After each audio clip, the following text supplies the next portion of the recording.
Olá pessoal, sejam bem-vindos então à sexta aula do curso básico JavaScript, módulo 3. É a última aula deste módulo, né? No qual a gente vai falar sobre template, literals e desestruturação. Bom, vamos iniciar aqui nossa estrutura HTML5. Vamos colocar aqui script. Vamos iniciar falando sobre template literals. Ele permite que a gente inclua variáveis dentro de strings, né, no JavaScript a partir da versão do ECMAScript 6, né, conforme eu falei na última aula, né, dessa questão. Isso nos ajuda bastante. Vamos ver um exemplo. Vou criar aqui uma constante nome igual a Felipe e uma constante cargo igual a professor. Beleza. Vou imprimir este valor, console.log, igual a nome, dois pontos, espaço, mais, né, fazendo a concatenação, Felipe, e aqui, cargo, dois pontos, mais cargo.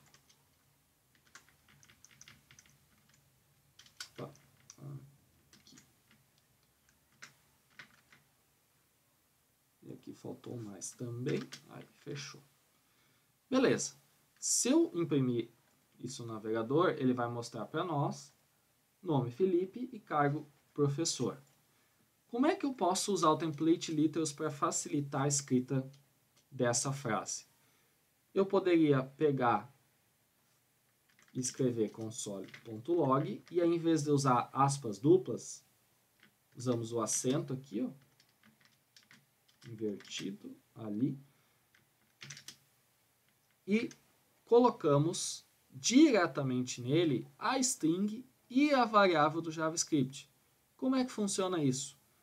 Nome, dois pontos, não preciso usar o símbolo de mais, coloco cifrão, abre e fecha chaves, vejam, já ficou de uma cor diferente, nome, que é a variável nome, coloco aqui cargo, dois pontos, e aí o mesmo processo, cifrão e cargo.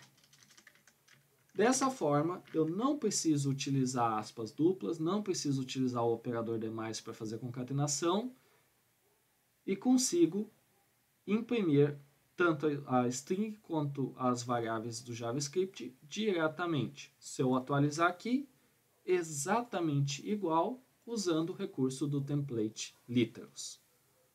E por fim, podemos falar um pouquinho sobre desestruturação, no qual, por exemplo, a gente pode criar um objeto chamado usuário, igual a nome Felipe, idade 29 e endereço, dois pontos, abre chaves, cidade SM e estado, dois pontos, RS. Ponto e vírgula no final. Com isso, criamos um objeto chamado usuário. Se a gente for realizar a impressão dele, vai aparecer aqui o objeto, né, bonitinho, tudo certo.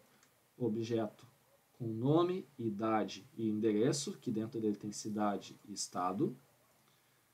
Se eu quiser, por exemplo, fazer isso aqui, ó, criar uma constante nome e colocar usuário.nome e fazer o mesmo para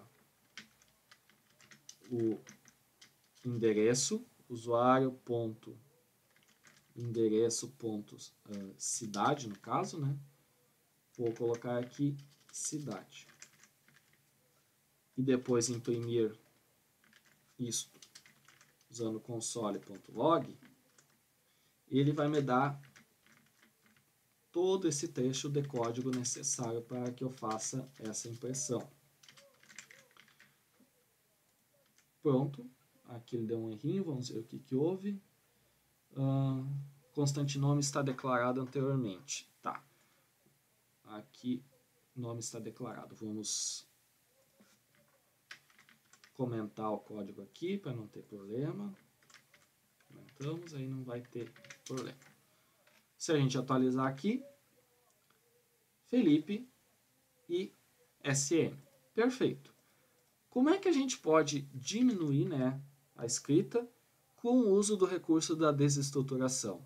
Eu poderia fazer assim, ó, const, e aí abre chaves, nome, vírgula, e aí cidade, como está dentro do endereço, eu tenho que fazer assim, endereço, abre chaves de novo, cidade, igual a recebe usuário, que é o que está aqui. E aí, em vez de eu precisar fazer este processo aqui para imprimir nome, cidade, eu simplesmente faço isso daqui, ó. Console.log, nome e cidade. Vou comentar aqui também, para não dar conflito.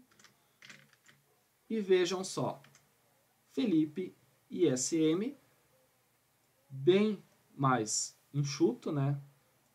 Usando o recurso de desestruturação. Então, bem bacana também esses dois recursos que vimos nesta aula. Com isso, encerramos então, né, o módulo 3 do curso básico de JavaScript e, consequentemente, né, o curso básico de JavaScript como um todo, né, em que englobou esses 3 módulos em que trabalhamos diversos recursos, né, diferentes, né, um pouquinho de cada um, com exemplos práticos para esclarecer, né, a forma de se trabalhar dentro da linguagem JavaScript.